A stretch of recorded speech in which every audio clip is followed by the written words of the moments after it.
Hey there, Vinny from Project Frugal. In this video, we're going to save $700 in only 1 hour. 1 hour? That's incredible! Check it out.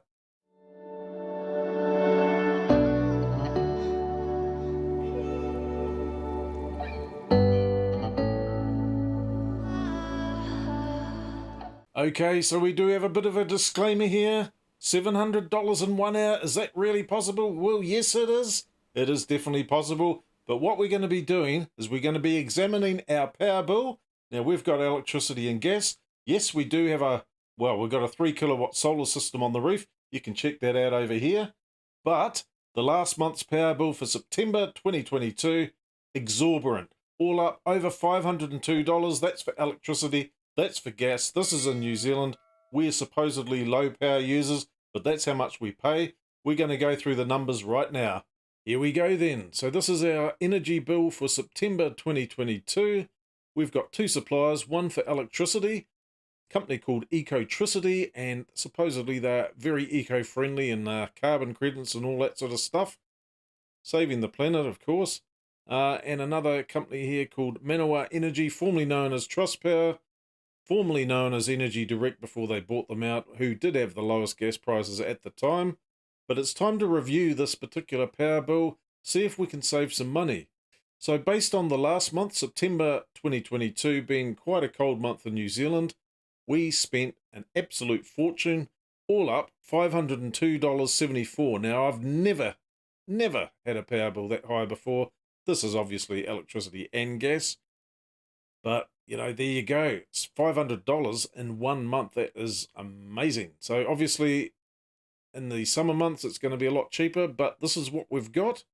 Now, the problem with Ecotricity is they've got multiple prices all over the shop. It's really tricky to figure out what you're actually doing.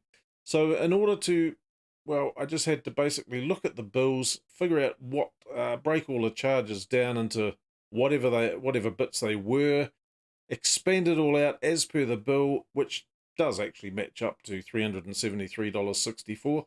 And obviously that's including a 3 kilowatt solar system. So if I didn't have that, I'd hate to think how much that power bill was going to be. Having said that, there was at least a couple of heaters on all day, every day, working from home most of the time.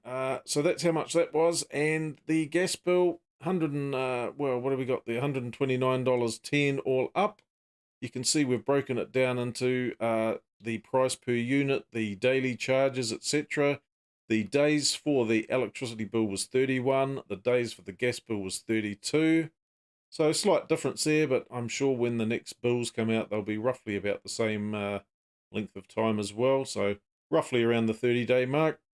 Little bit of solar export money there. They give back 11.06 cents for any solar power exported back into the grid. But considering that's only just under 14 kilowatt hours, a whopping $1.54 excluding GST. Now, GST, Goods and Services Tax, is a 15% tax on consumers in New Zealand for goods and services, which the government says thank you very much after you do all your PAYE, your pay-as-you-earn tax, company tax, all the other taxes, road user charges, petrol tax, the list goes on and on. Let's just grab another 15% of that as well on top of everything else. So good for the government, no doubt about it. Anyway, that's our bill for September. So the big question was $500. That is outrageous. Can we reduce that money? And the answer simply is yes. So without sponsoring anyone or suggesting any particular websites, I did happen to go to this particular website, powercompare.co.nz. You can specify your address, you can chuck your estimated usage in, etc., etc. And that gave me a great head start on what companies would potentially be the cheapest. So those are the ones that are pretty much targeted. So in my case, we'll just change this to Wellington, and then we'll go and specify our usage. Now I know what the usage is, and it was 1,143 units for electricity. Some of them do deals with electricity and gas. Some of them are just electricity. The majority of them are. Now I know for certain that this company here, Flick, my particular address, they do not service my particular address, which is disappointing because I can't get a quote from this particular company to see how much they sell their products for or their retail electricity for a start. So there were some other deals. Some of the companies offer credits, but basically the price, the overall price over the course of a year was going to be a lot higher than the $100 credit would offer. Some of them offer also broadband deals as well. I'm not interested. I've got a static IP address. I've got broadband with a provider that I'm more than happy with, and we'll stick with that. But in terms of electricity and gas, two separate bills at the moment. Let's see if we can combine them down into one. And here we go, carrying forward the totals from September for the two current companies, $502.74. I looked at a range of options. First option was a company called, well, what are they called? Octopus, that's right, Octopus. That's a international company. I think they're based in the UK, but I worked out their rates on the standard rates and the low power rates. Now, unfortunately, they do not do gas. They only do electricity, but they do have a good solar buyback rate in terms of New Zealand anyway. 17 cents per kilowatt, and based on those costings, $363.08 for the standard power user and $431.17 for a low power user.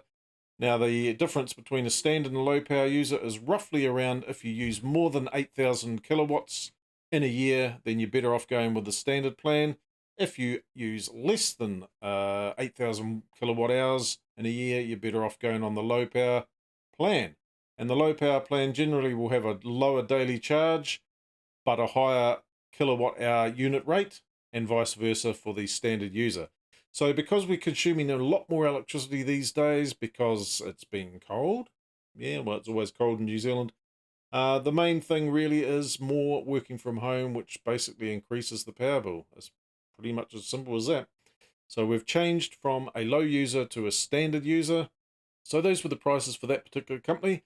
I didn't go right down into the very nitty gritty of this company. I calculated at peak rates because I wanted to see the maximum that it would cost.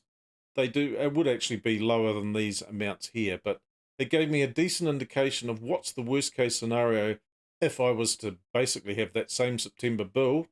And the next company we looked at was Genesis Energy, one of the main retailers in New Zealand. Now, like I said, I looked on that Power Compare site, and these were the best deals that I came across. I also looked at some other companies that are not listed on the sheet. I looked at Pulse. I looked at Flick, who don't service my area. I looked at Contact Energy. I also had a look at Meridian. There's multiple players in this retail energy space in New Zealand. You just gotta, if you're willing to spend the time, like I say, an hour's worth of time. In fact, it's going to take me longer to make this video than it was to do some research on these sites. But there you go. Anyway, we looked at Genesis. They have a slightly better solar buyback rate than what I'm currently getting of 11 cents, a whopping 12 cents. But in the case of 14 kilowatts, it's not going to make much difference. It's going to be another 14 cents. Whoop-de-doo. Not a lot. Had a look at their rates. Now, they do electricity and gas. So I was able to combine both the accounts there. So even looking at this, if we had the same month of September, this would be the cheapest possible deal if it was like for like, and we would save $70.58. Now, if you times that out by 10, times it out by 12 for 12 months in a year, assuming every power bill was the same, we'd end up saving $846.96, which is quite substantial. Now, it won't be like that because summer's coming up and the power usage will go right down. Therefore, we'll get stung with the daily charge and we won't be using as much power. So it could be more beneficial to actually be a low power user in those alternative months during summer. But we'll just have to, I think we'll do a bit more digging and a bit more research, get some more stats and see how it pans out. Because maybe I'll just end up switching providers twice a year. Maybe for the summer months and maybe for the winter months. It might be a better idea. However, the problem with this particular deal is it's a 12-month contract. So once you sign it, you're locked into it for 12 months. You can get out of it, but you'll be paying fees, etc. Looked at the standard rates and the low power rates, and you can see based on that energy usage of what we used in September, it's another $60 odd for the low power user rate. And that would include gas. So even if we went with that particular plan there, with the low power users, so no different to what we've got now, we'd end up saving $11 a month times 12, which is roughly about $130. So right there, for an hour's work, I've just saved bare minimum of $130. And at the end of the day, the gas and the electricity comes down the same pipe, goes into the house. It's just the same. And the last one that I picked was Frank Energy. Now that's actually kind of like the skinny mobile of Genesis Energy. Once again, looked at their rates. Now they don't have a contract, which is a bonus. The rates were slightly, well, if we have a look at the electricity there, it's a lower daily charge than the $2.03. It's $1.85. And we've got, yeah, basically the unit price is slightly a little bit more, and the gas is slightly a little bit more, but the daily charge is a bit less. But one benefit of the Genesis one is if you've got gas and electricity with them, they do offer a 5% dual fuel discount, which I also included in the rates for Genesis Energy. Now with the Frank Energy and Gas, it's a kind of a no-frills service if you like. They don't have a contract, you can cancel anytime. These are anytime rates, so day or night, whatever it is, that's what we're going to be paying. Now this is $11 more expensive, but it does give me the option of just opting out. So if it doesn't pan out, I'll go with another supplier. I've got absolutely no loyalty to any one particular supplier, and that's the way the market has changed in New Zealand. People used to stick with who they were familiar with for years and years, i.e. banks and power providers and gas companies and all the rest of it. But that's no longer the case. You're better off just getting the best possible deal that you possibly can. This is going to save roughly about $59.56 a month, so over the course of 12 months, that's assuming every bill was the same as September, $714.72. I can live with that. Either way, I'm going to be saving anywhere from at least $100 up to $800 odd in the next year for spending an hour of work to look at gas and electricity prices and swapping providers. And basically they do the whole lot for you, so there's pretty much nothing to worry about. There you have it. You can save at least $100, anywhere up to $800. Well, that's based on my figures. Yes, it is based on only 1 month's worth of data, but hey, there you go. Anyway, if I can do it, you certainly can do it. So don't forget to like, subscribe. Hope you enjoyed this video. Hit the bell notification, leave a comment below, and we'll catch you in the next video. See you later.